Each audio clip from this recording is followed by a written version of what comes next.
temos a honra e a satisfação de convidar o professor Dr. Clayton Reis, que falará sobre a responsabilidade civil no ciberespaço. Para isso, convidamos aqui ao palco o Dr. Clayton Reis. Uma salva de palmas, por gentileza.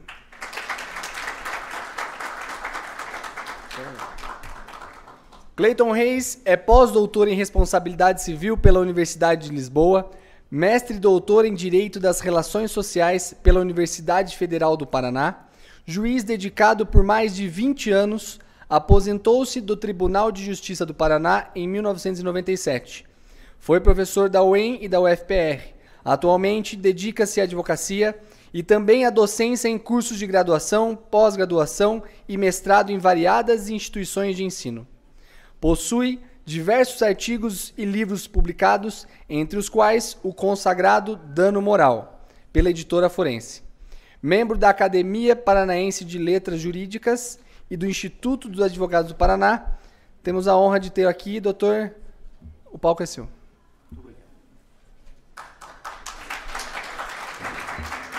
Muito obrigado. Num momento desse, eu fico muito preocupado com a propaganda enganosa.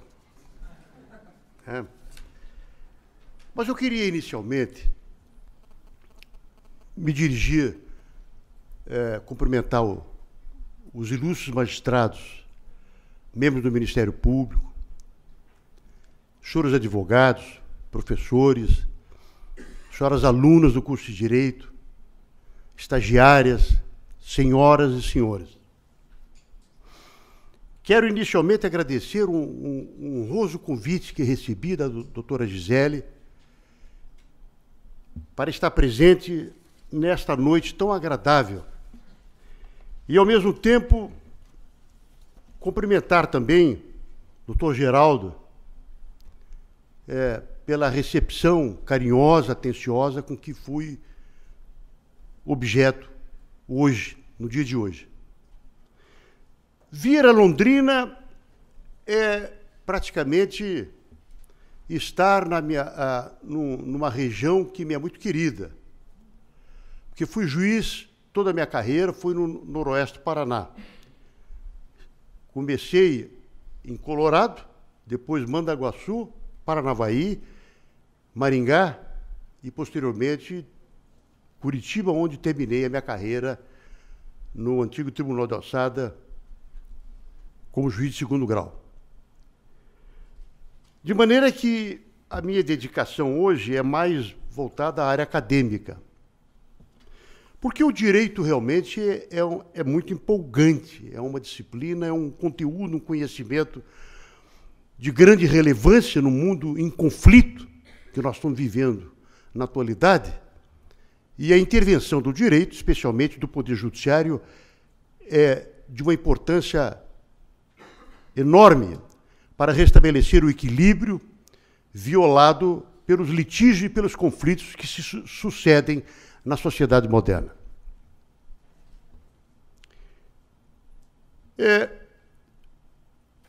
Os senhores perceberam que os dois expositores que me antecederam fizeram excelentes exposições, claras, precisas, objetivas, e criaram questões que cabe a mim agora apontar a solução, ou pelo menos uma pretensão de solução, uma possível e provável solução para as questões relacionadas com a responsabilidade relativa à internet. Eu devo dizer aos senhores, até conversava com meu colega magistrado, o professor, foi diretor da Escola da Magistratura de Londrina durante muitos anos, o professor Dr. Miguel Bonpeixe.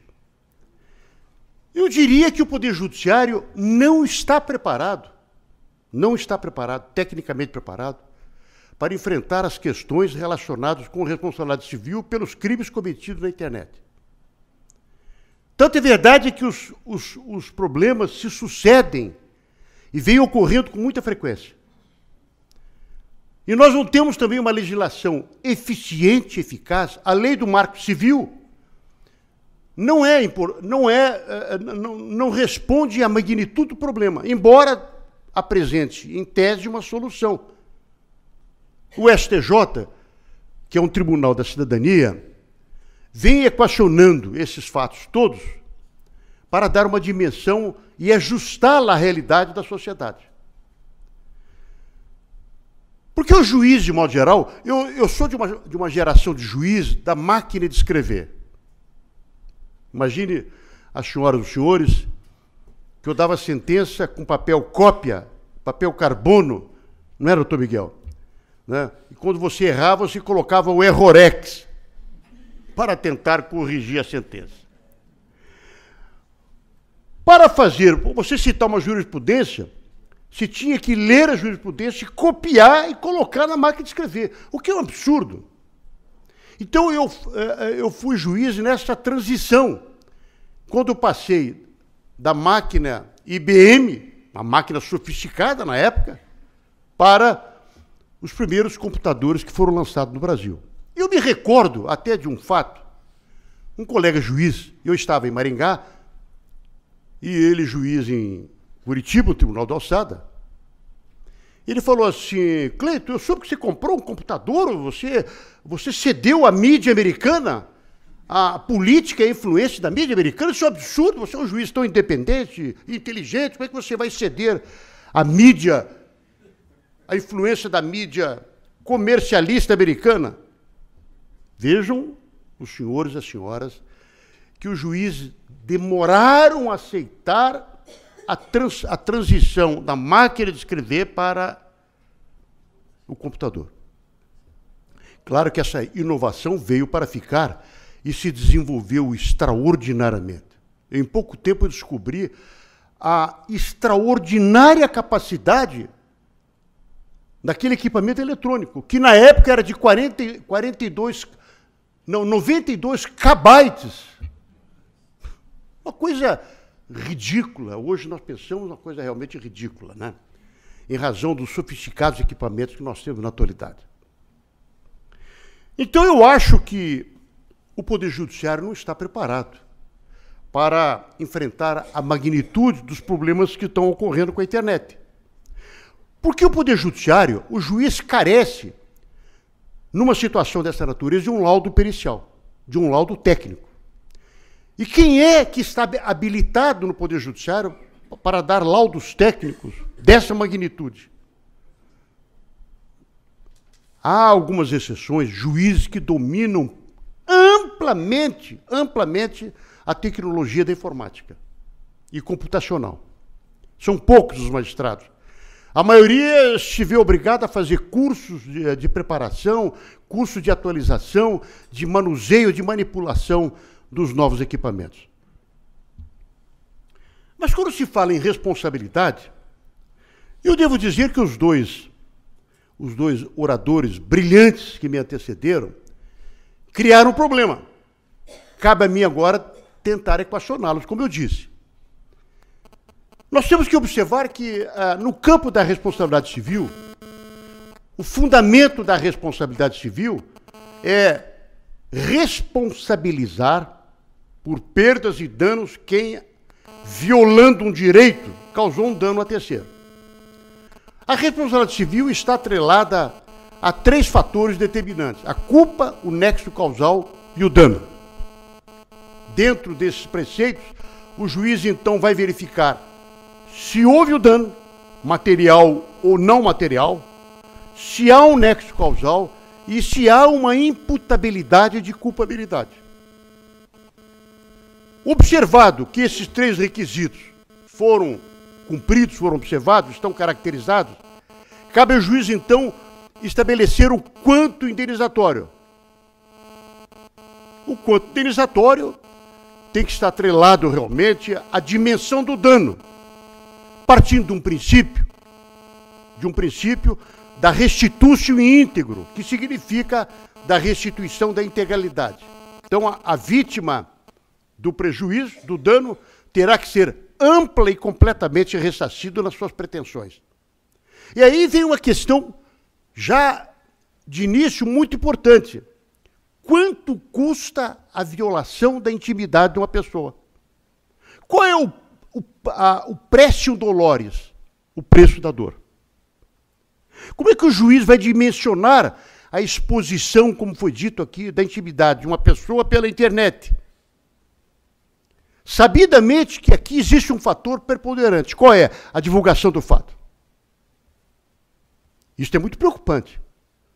Especialmente sabendo que daqui a alguns anos, não há muito, já se diz que no ano 2020 a 2025, especialmente no ano de 2020, o mundo inteiro, o mundo todo, estará conectado à internet. Então nós teremos 6 bilhões e 500 milhões de pessoas assistindo à divulgação de uma imagem ofensiva, injuriante, etc, etc, etc. Então a dimensão, se fosse estipular em danos morais o que valeria isso, seria uma indenização em torno de milhões de dólares. Porque nós sabemos que a culpabilidade do agente causador do dano está diretamente ligado à intensidade da sua culpabilidade, à proporcionalidade da sua culpabilidade. Quanto maior a culpa, maior o dano. Quanto menor a culpa, menor o dano. Essa prescrição está inserida no artigo 944 do Código Civil, tanto quanto no artigo 5º, inciso 5, inciso 5 da Constituição Federal, que fala que o agravo é proporcional ao dano.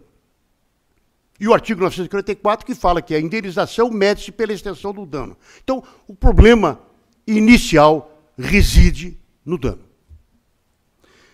Mas nós sabemos que o nosso Código Civil avançou extraordinariamente na teoria da culpa, a teoria do risco. O que é a teoria do risco? É a teoria do provável perigo, perigo de dano. Risco é dano, em potencial. De maneira que o artigo 927 e vários outros dispositivos do Código Civil abriram espaço imenso, como outras legislações, abriram espaço muito grande para a adoção da teoria do risco. Eu tinha uma ideia, dentro das minhas obras e dentro do meu magistério, de que o provedor, quem exerce uma atividade, exerce risco, porque toda atividade envolve risco, seja ela qual for, algumas mais, algumas maiores, outras menores. Mas que toda atividade gera risco, isso não tem dúvida nenhuma. Então, quem expõe a sociedade a risco é objetivamente culpado. Não se questiona a culpa. Basta provar o dano e o nexo de causalidade. Mas isto muda em relação à internet. Primeiro, que se trata de uma culpa subjetiva. Uma culpa subjetiva. O provedor não tem culpa objetiva, porque ele não se enquadra na teoria do risco. Embora o risco de exposição, de violação da intimidade, da privacidade de uma pessoa, é enorme nas redes sociais e através da internet. Mas a sua culpa é subjetiva. Então, essa culpa tem que ser demonstrada, tem que ser provada. E aí reside um problema grave. Qual é o problema grave? Como é que nós vamos identificar a culpa do provedor, sabidamente que ele disponibiliza o seu espaço para ser utilizado por computadores que têm um ID, tem um RG de identificação. Mas ele não pode, e a própria lei do Marco Civil não permite a ele ser o censor. Ele não tem a função de censor. Essa não é a obrigação do provedor. De maneira que, de repente, o seu site é utilizado para fins criminosos, para fins ilícitos. Como resolver essa questão? A única solução seria, por consequência, a proposição de uma ação de perdas e danos junto ao Poder Judiciário, demonstrando que a intimidade e a honra de uma pessoa foi violada e merece uma tutela jurídica. Só após a concessão dessa tutela jurídica pelo Poder Judiciário, que então o provedor é notificado, citado, para impedir a divulgação do fato e para retirar do seu site aquela notícia considerada criminosa e ilícita. Sob pena, e isso está no artigo 19, parágrafo 1º da Lei do Marco Civil. Se ele não fizer essa retirada dos seus arquivos, ele vai responder por perdas e danos solidariamente. Solidariamente. Aí que ele se torna culpado. Mas, vejam os senhores, aí vem uma questão que foi colocada muito bem pelo Maicon Franco.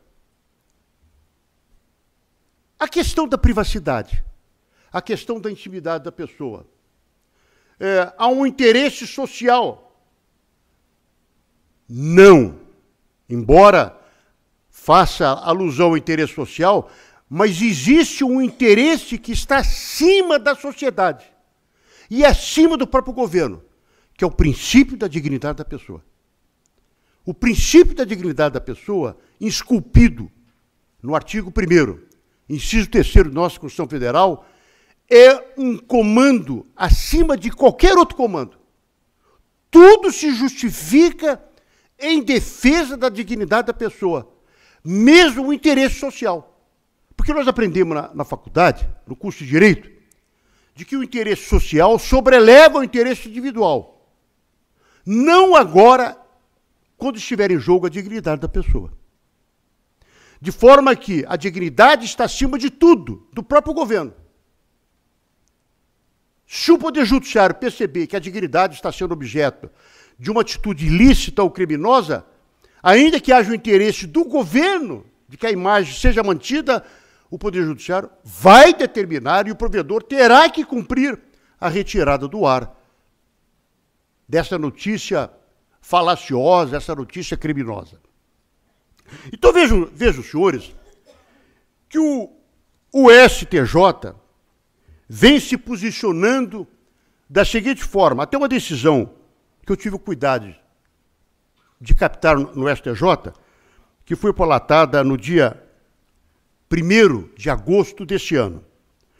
Aos provedores de aplicação, aplica-se a tese da responsabilidade subjetiva, segundo a qual o provedor de aplicações torna-se responsável solidariamente com aquele que gerou o conteúdo ofensivo, se, ao tomar conhecimento da lesão que determinada informação causa, não tomar as providências necessárias para a sua remoção.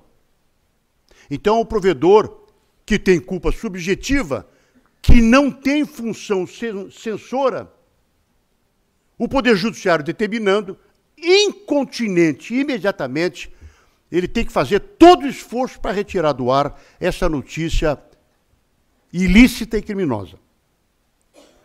Mas nós vamos perceber, numa outra situação, que a própria lei do Marco Civil, ela prevê essa situação, no qual, inclusive, o STJ, numa outra decisão mais ou menos semelhante, mutatis mutandis, ela diz, esta corte fixou o entendimento de que não respondem os provedores objetivamente. Pela inserção no site por terceiro de informações ilegais, não podem ser obrigados, vejam os senhores e as senhoras, não podem ser obrigados a exercer um controle prévio dos conteúdos das informações postadas no site de seus usuários.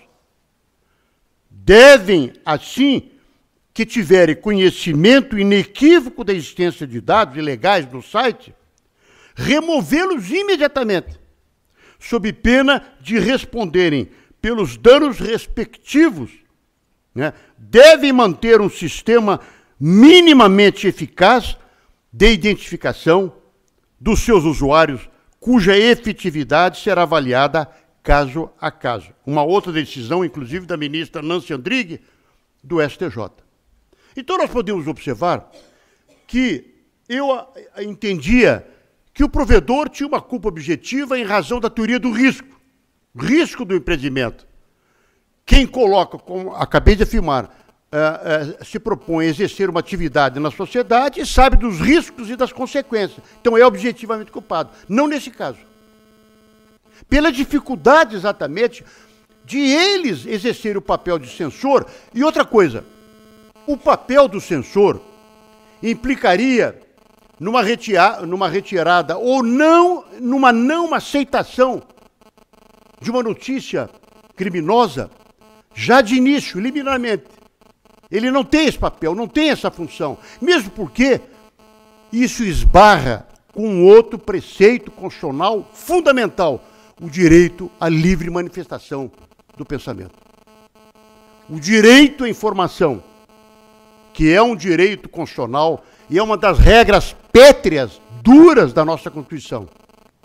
De maneira que vejam, as senhoras e os senhores, como a questão se transporta para uma situação, eu diria até mesmo, de incerteza.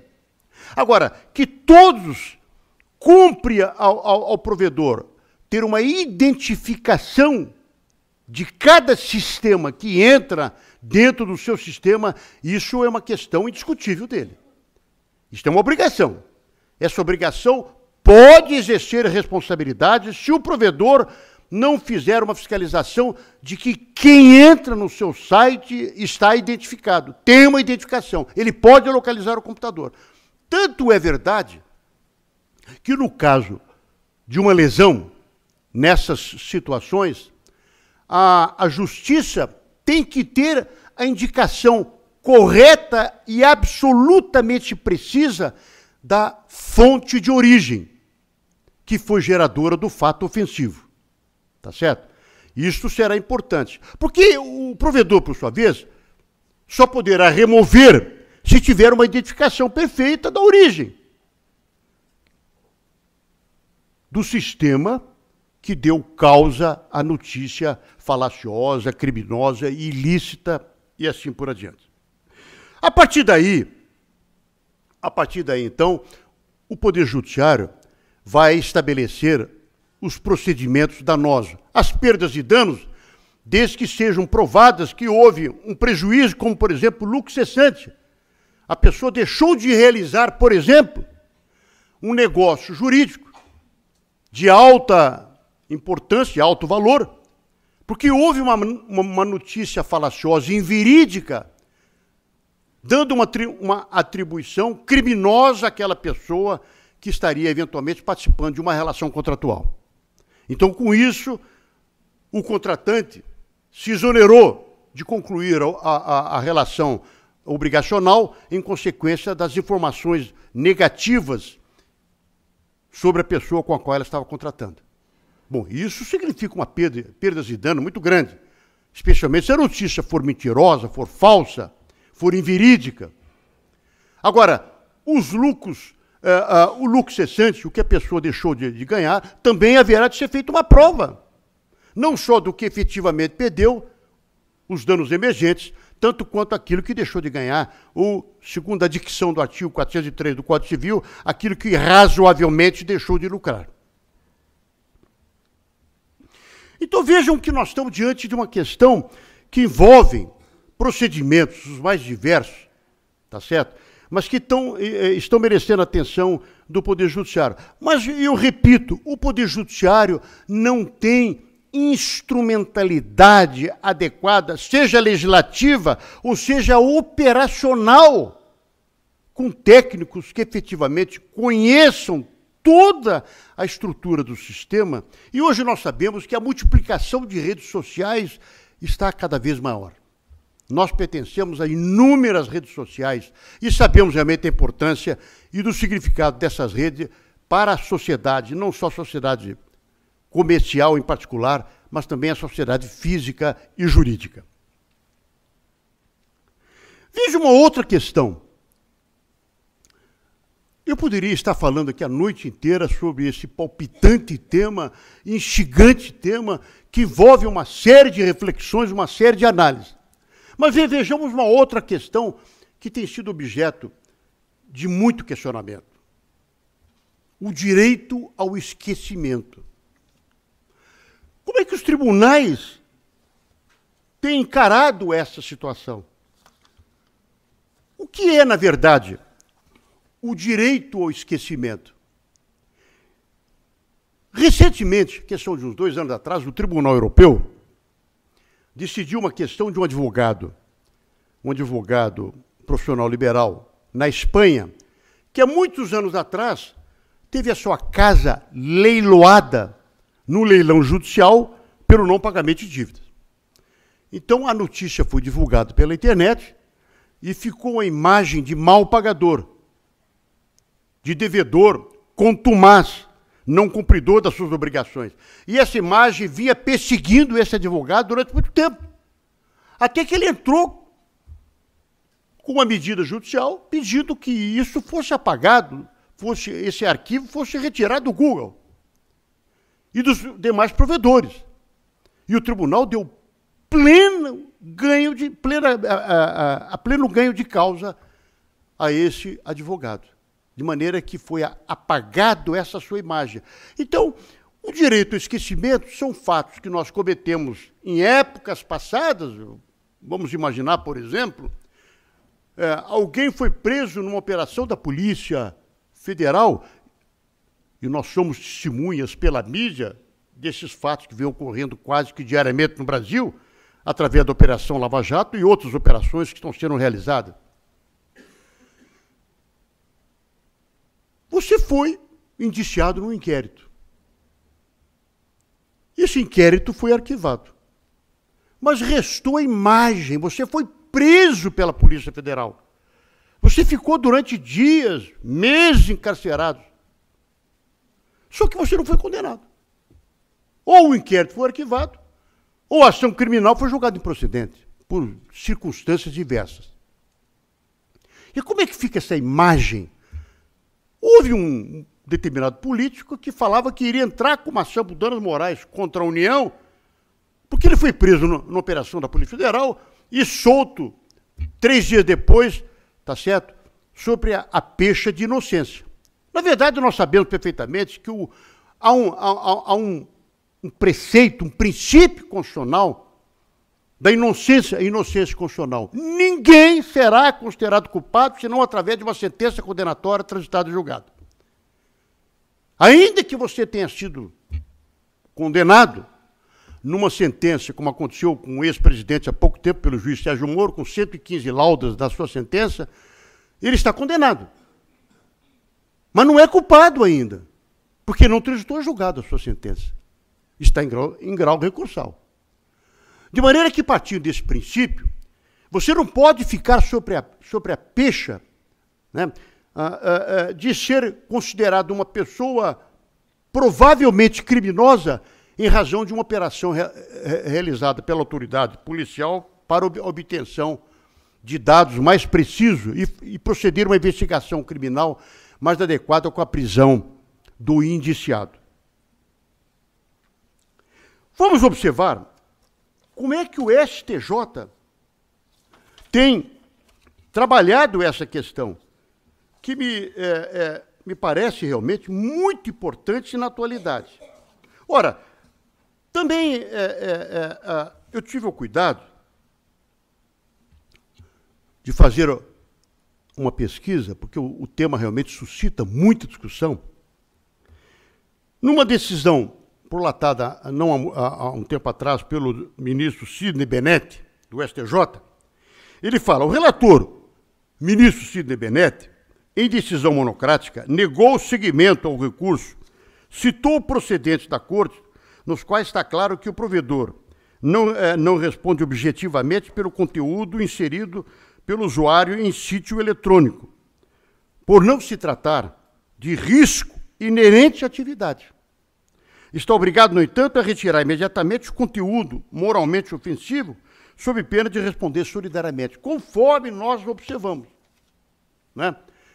A questão da responsabilidade do provedor. Ora, no que tange ao tema que eu falei agora, do esquecimento, nós vamos observar o seguinte: o direito ao esquecimento, diz uma decisão também recente do STJ, de 2016, o direito de não ser lembrado contra a sua vontade, especificamente no tocante a fatos desabonadores de natureza criminal, dos quais se envolveu, mas que posteriormente foram inocentados. A ausência de fundamentos normativos para imputar aos provedores da aplicação de buscas na internet a obrigação de implementar direito ao esquecimento e assim exercer a função de censor digital. O provedor não é censor digital. Quem tem que apreciar essas questões é o Poder Judiciário. Então não cabe a ele verificar essas questões. E se não cabe a ele observar essas questões, ele não pode ser responsabilizado pelo fato. Mas aí vem uma questão importante. Com relação aos provedores de aplicação da internet, a exclusão de dados pessoais é claramente um direito subjetivo que pode ser exercido sem qualquer condicionamento, exceto nos casos que guardar a obrigatória de registro. Numa outra decisão também interessante, os direitos à informação é a livre manifestação do pensamento, não possuem caráter absoluto, encontrando limites em outros direitos, garantindo constitucionalmente que visam a concretude da dignidade da pessoa humana, como acabei de afirmar. Né? Vejam vocês, nessa questão do direito ao esquecimento, há inclusive um enunciado, o enunciado 431 do STJ, que fala a tutela da dignidade da pessoa humana na sociedade da informação inclui o direito do esquecimento. Então a matéria já está sufragada, consagrada, de que o direito ao esquecimento é um direito ao princípio da dignidade e ao princípio da preservação da estrutura da personalidade de uma pessoa. Quando perceber que esses fatos possam denegrir a sua imagem, afetar realmente a sua imagem. Veja um caso recente, decidido até pelos tribunais superiores, da Xuxa Meneghel. Quando, no início da sua carreira de modelo, ela fez um filme, isso no início da sua carreira, ela tinha 18, 19 anos, um filme pornográfico. E esse filme vinha sendo revelado momentos da sua nudez. E a Xuxa, claro, desde essa idade até agora, ela mudou substancialmente o seu comportamento como apresentadora em programas infantis e mudou completamente. Ela tem uma ética totalmente diversa daquela que teve no começo da sua carreira. E ela quer ter o direito de não ser lembrada por esse fato. É um direito justo, que vem na defesa do princípio da dignidade. Como eu disse, princípio dos princípios, que se sobreleva aos interesses do próprio Estado. Então, vejam, para concluir esse palpitante tema, nós podemos chegar, então, à conclusão de que, primeiro, o Poder Judiciário não está suficientemente preparado, por falta de informações técnicas, como eu disse, e de uma apreciação mais profunda, e também por falta de uma legislação mais eficaz, mais precisa e mais consentânea com a realidade que nós estamos vivendo. Porque vivemos, como eu disse, uma realidade de contínuas agressões, de toda ordem, em todas as circunstâncias, nos mais diversos fatos que nós presenciamos. Então, na verdade, nós somos continuamente vítimas de um sistema ainda sem controle e um sistema, digamos assim, que pode causar prejuízos imensos, não só à estrutura física, psíquica de uma pessoa, porque há casos, por exemplo, nós sabemos, no ano passado, nós tivemos 2 adolescentes que suicidaram-se quando informações sobre o relacionamento que essas 2 adolescentes tinham com seus namorados foi tornada pública e divulgado pelas redes sociais. Não suportando esse fato, as duas moças suicidaram-se em verificar que os seus corpos estavam nus, estavam sendo expostos publicamente. O que não dizer daquela jornalista em Maringá, que foi sistematicamente violentada na sua dignidade a partir do momento que rompeu uma relação de união estável com seu companheiro, e isso trouxe gravíssimos problemas a ela, até que ela conseguiu criminalizar a pessoa, né, e, ao mesmo tempo, entrar com uma ação de perdas e danos a que foi condenada a pessoa. De maneira que o sistema está aí, nós vamos deparar com outros graves problemas, porque esse sistema tem se desenvolvido de uma forma extrapolante. O crescimento, enquanto o crescimento da informática é em caráter geométrico, o crescimento do Poder Judiciário é aritmético. Então, o Poder Judiciário não está acompanhando essa evolução extraordinária. Nós já estamos prestes de uma inteligência artificial, uma inteligência cibernética que será superior à nossa própria inteligência. Nós já temos computadores da IBM ganhando de campeões de xadrez, disputas no tabuleiro de xadrez. De forma que ficamos praticamente sujeitos a situações imprevisíveis e a prováveis danos. Mas o Poder Judiciário, por sua vez, também tem feito um esforço grande para tentar acompanhar, mas não está conseguindo pela celeridade e pelo crescimento desmesurado, da internet e do avanço tecnológico e científico. Então, eram essas breves exposições que eu queria trazer às senhoras e senhores, e, novamente, eu agradeço, doutora Gisele, o seu honroso convite, parabenizo-a pelo lançamento do seu primeiro livro. Tenho certeza que esse é o primeiro de muitos livros que virão sobre temas iguais a esses, palpitantes, que a senhora haverá de lançar, e eu teria a máxima satisfação em estar presente, porque fui o seu orientador, e devo confessar aos senhores, foi uma das melhores orientações que eu fiz na minha carreira como professor. A professora Gisele Astoriano é realmente uma pessoa muito qualificada e muito preparada. Muito obrigado, boa noite aos senhores, e tenham um bom final de semana.